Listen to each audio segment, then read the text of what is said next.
me tell you who my guests are. This morning, begin with my left is a member of parliament for the Akuapem South constituency, Honorable Obi Amwa. Good morning. Good morning. And I hope you're doing good. Very well. It's been some time now. Yes. I'm sure the campaign has taken a lot of your time. It's going very well. and to be a bit mischievous, I like your tie. Oh, okay. Oh, okay. I haven't actually taken notice of it. Oh, the colors. Okay. Like the colours. All right. Okay. I'm sure, but you like my tie too. Well, for as long as there is red and white there, I think I should like it as well. All right. So I'm in the middle. Obi, welcome once again. Thank you. Great. Thank you And Dr. Michael Pesa White is the acting director of the National Service Scheme, also a prestigious staffer. Good morning. Good morning, sir. And thanks so much for your time here. Thank you. Great. Let's start with this one. Some information coming in is indicating that only 6.6 million voters managed to go and check and verify if indeed their names were there on the list, according to figures that have come in. Is that something that we should be enthused about? Obi, let me start with you, particularly when really we don't want anybody to get disenfranchised on voting day. We're told that only 6 million plus people verified. Well, thank you and good morning again. And good morning to the very special people of Akuapem South who have taken me this far. I also want to commend doctors from Konfanosia especially. Oh, those who came to the health screening that you organized over the weekend. They started eye screening. Great. And they will do it for the next 2 weeks. Okay. And indeed, come next week, a team will also come to start eye surgery. So it's a major thing in the constituency. I want to commend them and those at Home Clinic who are hosting them and those who are helping from Kofodia. Well, the exhibition exercise took an unusually long time. That's 21 days instead of the normal 14 days. And the idea behind it, as given by the EC, was that it will allow more people to go and check their names, raise objections, ask for inclusions as required under the CI 91. That's the regulations on election registration. And that they were hoping that they will display the biometric device kit for members to also verify whether they could have their fingerprints on the device. And as you have rightly said, it means that in spite of the efforts, a lot of people didn't even go to verify. Well, 9 million. 9 million. And it also means that we've been checking, going to check their names. Some did online and felt that they were okay online and they don't go to verify. Now, I believe that one major problem which has led to this, of course, is the little time for education, lack of information from the EC, the closeness of the announcement and the beginning of the process. But given that it was 21 whole days, we were expecting that the literate, those who will be voting, will go and check their names. Unfortunately, it appears that people are more occupied with other things than just spending time to go and verify. It is important because on the election day, it becomes easier for those who are verified to indeed know that even before I go to vote, I know that when all things being equal, my name is on the register and my fingerprints have also been captured. Now the challenge that we're likely to face is, of course, getting there on the election day and you not being in a position to be verified biometrically, even though the AC now is now saying that if you go through all the processes, your name on the register, the barcode picks your details, and then you still cannot be verified on the device. That means you have to fill a form. The presiding officer would have to confirm that your details and everything are on the register, but you cannot be verified biometrically, so you should be allowed to go and vote, which they have termed manual verification. Yes, it's yet to become law. It has one more day for the CI to become law. But I remember very well for most parties, including the major ones, were not too comfortable with the decision of the EC. With the manual verification. The manual verification. But they are saying that they don't want to be in a position to say that anybody has been prevented from voting simply because their device did not work. We have also said that in 2012, they said everybody who voted was verified. And subsequent to that, all the by-elections, just a small percentage could not be verified. So if they are bringing this, we are only hoping that their machines will work so that as few or very few people will have to go through the manual verification. If it doesn't happen that way, that means the whole process has failed. In the sense that you have invested so much in equipment, hoping that everybody would be verified electronically or be verified by the biometric device. And now, come election day, if more people would have to go through manual verification, that means the whole thing, that what the innovation... It will slow down the process? Not even only slowing down, it means the whole idea and vision behind us going biometric would then have not succeeded. So we are praying that their machines will work, that everybody, almost everybody will be verified, and a few cannot be verified, and whose names will be on the register and whose details will be picked by the barcode will then go through what they are proposing. I'm grateful, Honorable Obiama, for your submission there. Dr. Pesa White, so only 6 million managed to do it. Honorable Obiama is suggesting that perhaps the poor education or the late education might have contributed to that. He's also raising some concerns about the idea of the whole thing being electronically done, and then people who can be verified will have to do the manual verification. Are these concerns, are they troubling you too? Well, first of all, good morning to our cherished viewers. I think that there may be some claim or some facts in what Honorable Obiama is saying, but it may also well be that 6.6 million verifying is not necessarily that bad. I think our problem perhaps in this country is that we always expect people to do things face to face. It's possible that some people have tested to the provided shortcode and were sure that their names were in the register. Others may have been confident coming out of the district assembly elections that, look, my name is already in the There's register. nothing wrong with it. So there is nothing wrong with it. So I wouldn't bother to go. And let's not forget that quite a substantial number of people in this country travel from one place to the other to cast their votes. So if somebody votes in, let's say, Ho, and he currently is in Kumasi, and for the purposes of verification, he has to travel down. It's a cost to his family budget, and he has to weigh the options. And so I think innovations like short codes for texting, and if it's possible online, or if it's possible, you also call maybe a toll-free number and get these things done, which I don't think we have done yet. A toll-free number I don't think we have done yet, are the ways to go.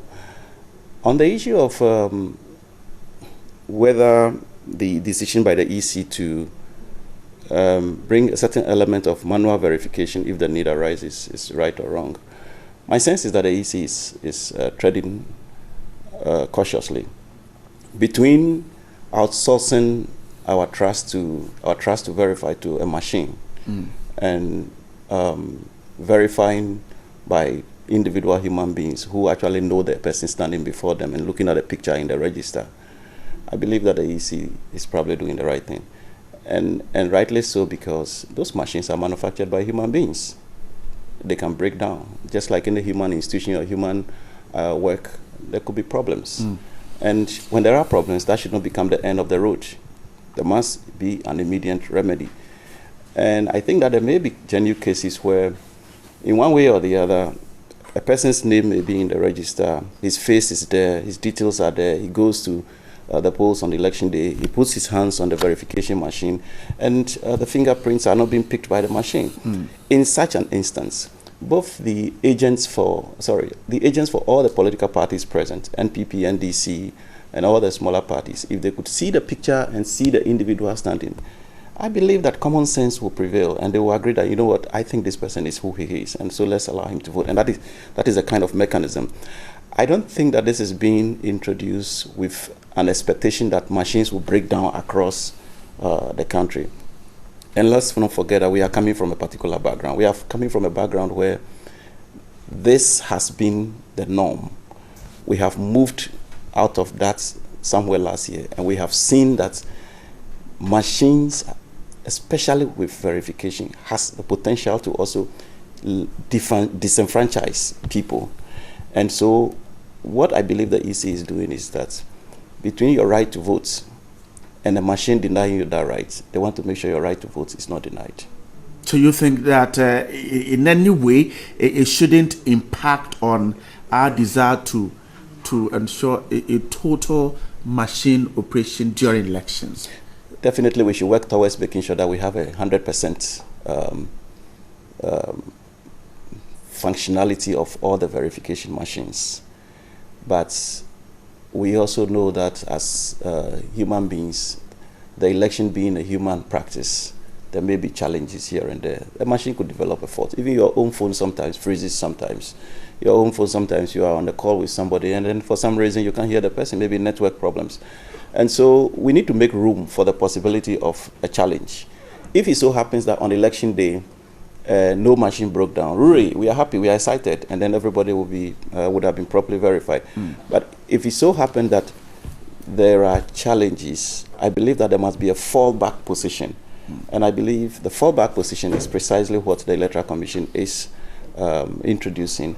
And I think that given that practice itself had been the system used before, it is not entirely wrong. And it has produced, I mean, parliamentarians and presidents in the past. I don't think it's entirely wrong, especially when it's being used as a fallback position. Before I go to Obiamwa, now we're told by the EC, based on figures it took to court, that 56,000 plus people used NHIS card to register. Today, the information is that just over 29,000 were re-registered onto the roll. For you, do you see this as perhaps a lot more people disenfranchised, or perhaps people, due to certain reasons beyond their control, were unable to re-register? Well, I believe that the full facts of this will come out when as we proceed to interrogate the numbers more closely. But we must also learn not to make our democracy unnecessarily inconveniencing for people. This claim about people registering with NHIS cards being deleted and now being given the opportunity to register, it's all much ado about nothing. And I don't know why we have invested so much time, energy in this particular thing. Look, if somebody registered in 2012 with an NHIS card and he had used that NHIS card to acquire a passport or a driver's license or any other valid card like the national identification card, can that person now use that NHIS card to go back and register? Can that person use the passport now to go and register? So in a sense, you look at you interrogate the whole thing and say, you know what, who are we trying to appease, or who are we trying to satisfy, or who are we trying to make happy? We must be very serious as a country. The Electoral Commission is a state institution, impartial, has delivered results that favored two major parties in this country, and it's well respected not only in Africa but across the globe. So why do we, as a society, when it's getting close to elections, begin to demonize a very institution in whom we trust that it will be the arbiter or the referee in a contest? And so I think that the numbers are not surprising, because I think that some of these people clearly either probably were not even aware, or some of them just do not find the need to. And others probably might have traveled somewhere else and were not in a position to travel back and had themselves registered. Whatever the case may be, it looks like we have managed to cross this particular challenge as well. But it is a lesson we must learn and move forward with it. What about the concerns that even whilst the exercise was going on, the EC was still publishing these names in some of the dailies, and so perhaps these persons might not have seen that their names were part of those deleted.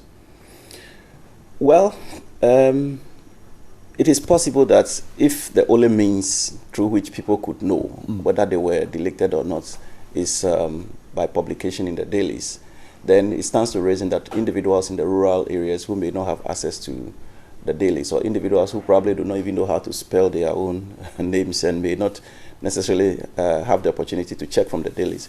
But that is also not entirely the case. I think that the EC made sure that polling stations across the country where people were deleted, the deleted registers or the deleted lists were made available for people to check whether their names were actually deleted or not, then subsequently gave them the opportunity to register. The question is whether people actually went to check and whether they registered. The second question is whether this whole exercise is of priority to the people affected at all.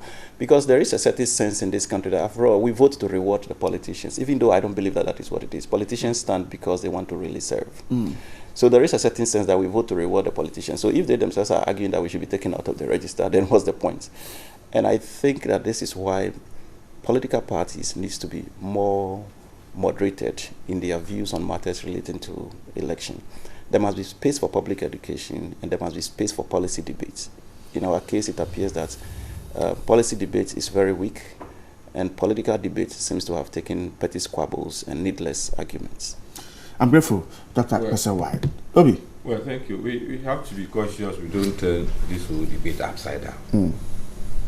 Article 42 of the Constitution is very clear as to who can register and vote. As far back as 2014, individuals went to the Supreme Court and said that when you look at the ID that we have to use, either national identification, where we have 5.5 million of these cars still lying around and we cannot even distribute them, or driver's licenses, or health insurance, or your voter ID card. When you look at all this, when it comes to health insurance, it doesn't indicate whether you are a citizen or not. The Supreme Court agreed with such persons as far back as 2014. So what was the EC doing about it? I mean, it's self-inflicted. We've waited all this time. It has to go to court 3 times just for the EC to be clear as to what they were required to do. And then what they did was to publish the names. And then where you had a constituency with 5,000 of such persons, you took only one machine there, and we were hoping that within 10 days, such 5,000 persons would be registered. And indeed, we were not even registering them at the polling stations or electoral areas. They were supposed to go to their district office. And looking at the distances, etc., some couldn't be bothered. At the end of the day, if you don't think that when the Supreme Court gives a ruling is that important, then nobody should even go to court. But if the Supreme Court has given a decision as far back as 2014, July, 2 whole years after, and you still wonder how you could implement it, and then you put us in this mess, you don't just say that because it's politics or it's politicians who want to disenfranchise people, or you should be cautious about policy and debate. Then you're turning the whole thing upside down. The reality is that what does the Constitution say? That's a fundamental law of the land ruling us. So if anybody is not happy with it, what else can you do than to go for the Constitution to be explained? And if the Constitution is explained and the Supreme Court says this is the way we should go, not once, not twice, 3 times before you, a state institution, using all our resources to run the institution, before you come to grips with what you're supposed to do, and you put us in this tight corner, who do you blame? Do you blame politicians? What about the scenario that Dr. Michael Professor White is raising, that the person might have registered with any Chinese card. Today, he owns a passport. Okay, one has been outlawed, but the one that it shows a flaw in our system. All right. It shows how flawed and fraudulent our system is. It's flawed and fraudulent that somebody can just walk into this country, probably a ECOWAS citizen, comes here. We know that within 3 months, after 3 months, you may have to go back.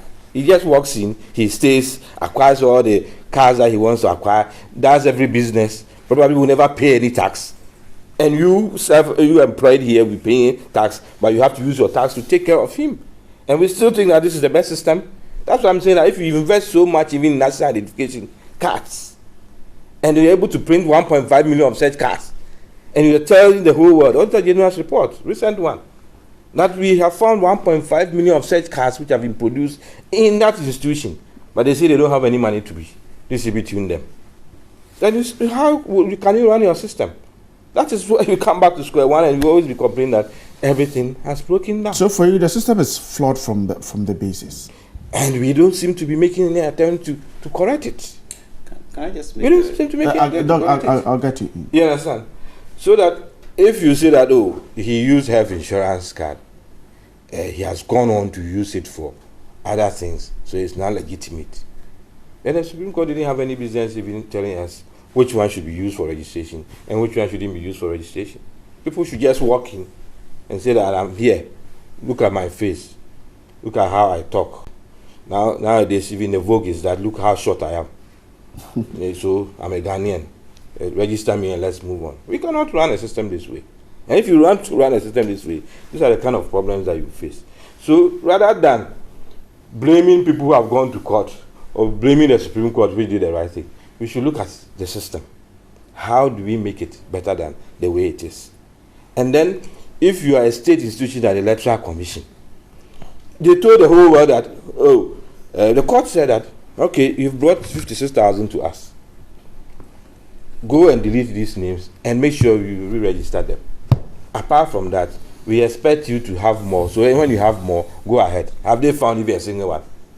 There are all these system concerns where they tell the whole world that not a single person uses health insurance, which is ridiculous. But I don't think any other person has a list of those. Oh, people call me and tell me that, I use health insurance, but I found my name on the register. How do you believe what should I do? What should I going to immediately believe such a person? No, but sometimes you have to be realistic. Because the EC, when the EC came to Parliament, when the EC went to court, when they were backed by the Attorney General, their major reason why they felt that health insurance should be accepted, health insurance card should be accepted, was that it was the most common identity that Ghanaians could procure. Even the latest stakeholders debate, the EC chair told the whole world that the health insurance card is very accessible and easy to use, even at our banks and all the places that you have to show your ID. So it's not strange that people will use that if the EC allows it. EC allowed it in 2012. People felt it was the most convenient. They used it until the court said, no, that cannot be used because it doesn't show our citizenship. So take it off. They took it off their CI, and then they were supposed to identify. But if the system is not flawed, how come you go back to all your forms and you tell me that we went through all the forms, the whole deceit? When we were registering them, we didn't indicate those who use national ID and those who use health insurance, so we couldn't identify it. Is this a system that you can operate? That is the issue. But I don't think the system you're talking about has been so flawed that you think it has lost its credibility. I don't think what you're suggesting. No, I've told you the circumstances and what we are going through. All right. Okay, I'm grateful. I can challenge you any day. I can bring two persons who may not be Ghanaians. They may secure passport earlier than you secure a passport. Right. That's the system that we are talking about. Okay. Right. I think that we need to be very serious as a country. Sometimes the opportunity to sit here is also the opportunity to discuss. I'm waiting for him to land. I hope you're not blind. I'm not serious. Otherwise, I'll be very offended. Oh, how can I say that? I don't have to be offended at all.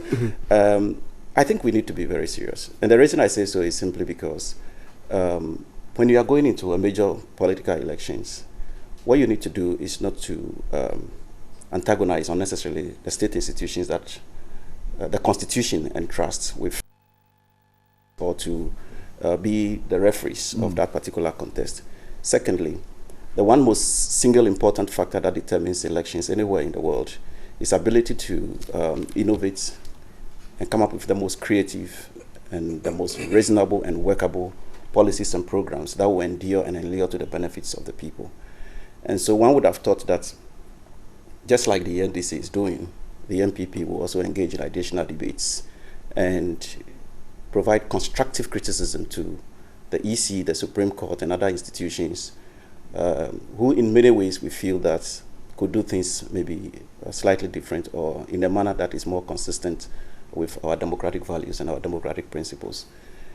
And the reason I say this is because I think that this thing about the EC the EC has been significantly responsive to a lot of the questions and claims and antagonisms and criticisms. We must move on. This idea of only 29,000, yeah. So be it. Let's move on. Let's just commend the EC for providing the opportunity. We couldn't have forced everybody who was deleted to go there. It is their democratic choice. The information was made available. Has anybody prevented them from going? Very belated? Well, belated because everything seems to have been crunched within a short period of time. The most important thing is that this became a major public conversation and people became aware of it. I traveled all the way to my village to go and verify. And so, because I think that But the EC had all the time way back 2014 to deal with this. You know that. Well, the EC has all the time, but the EC is equally probably busy with other things as well. Don't forget that we came out of district assembly elections not too long ago.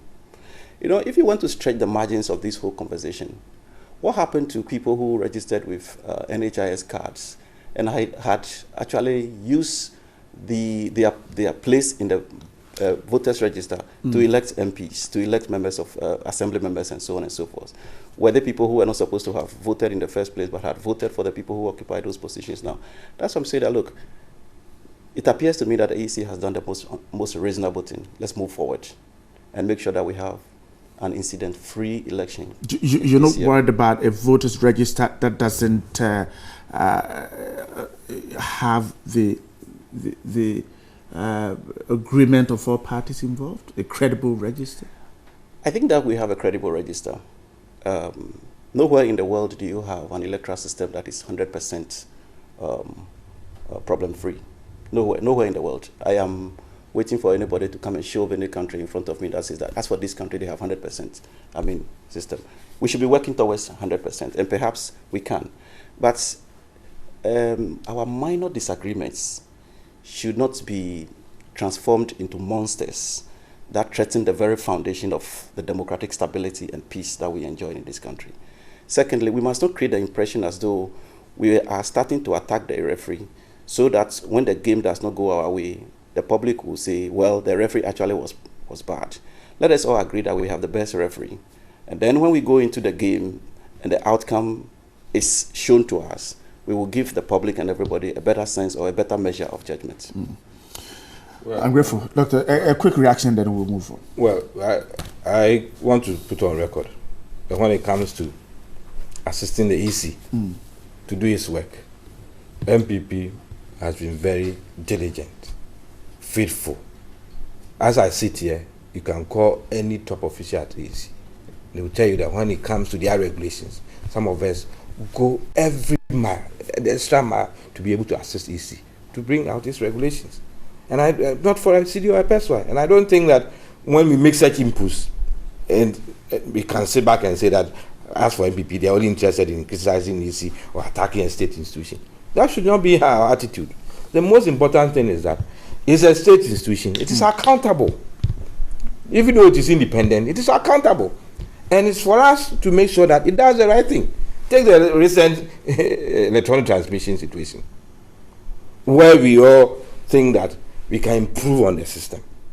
You had a situation where the chair of the EC, who is a returning officer, has to wait for fast messages to come as to results from polling stations.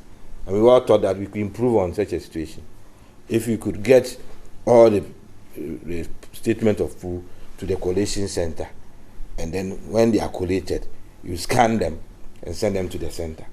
We all agreed on that. There was no fuss. We debated, agreed during Dr. Afrejan's time. The president chair came, we continued the whole thing. Then you go and advertise that instead of the 275 that we all agreed, you're not going to send them from 29,000 polling stations. We asked you at IPAC, how are you going to do it? Since March, you don't give us any answer. And you think we will keep quiet just because we think you are a state institution or you are independent? No way. So if anybody would think that because it's the referee, you're attacking the referee, it's their own strategy and their own plan. As far as we are concerned, once the Constitution governs every state institution. Once we have PNDC Law 284 on representation of the people, once we have regulations on registration and elections, we will look at those things and then point them out to the EC. That this is how we think things should be run. And nobody, if you people then think that they can use that as advantage to say that we are always attacking the EC, so they too will always be defending EC. It's their own cup of tea and their own strategy. As far as we are concerned, we will go by the rules. That is the only way that we can all survive. You don't need to take stones or cutlasses or sticks to the EC when we disagree with them. We point that out to them at IPAC, at open discussions. If they still think that we are not satisfied, we go to court for court to interpret the law and the constitution for us. And that is a role that we are supposed to play. How do you respond, in the context of what you yourself have just said, how do you respond to some of the most disparaging and unprintable comments made by members of your party who are in parliament about the person of the EC? I'm not here to defend anybody. You heard the person himself.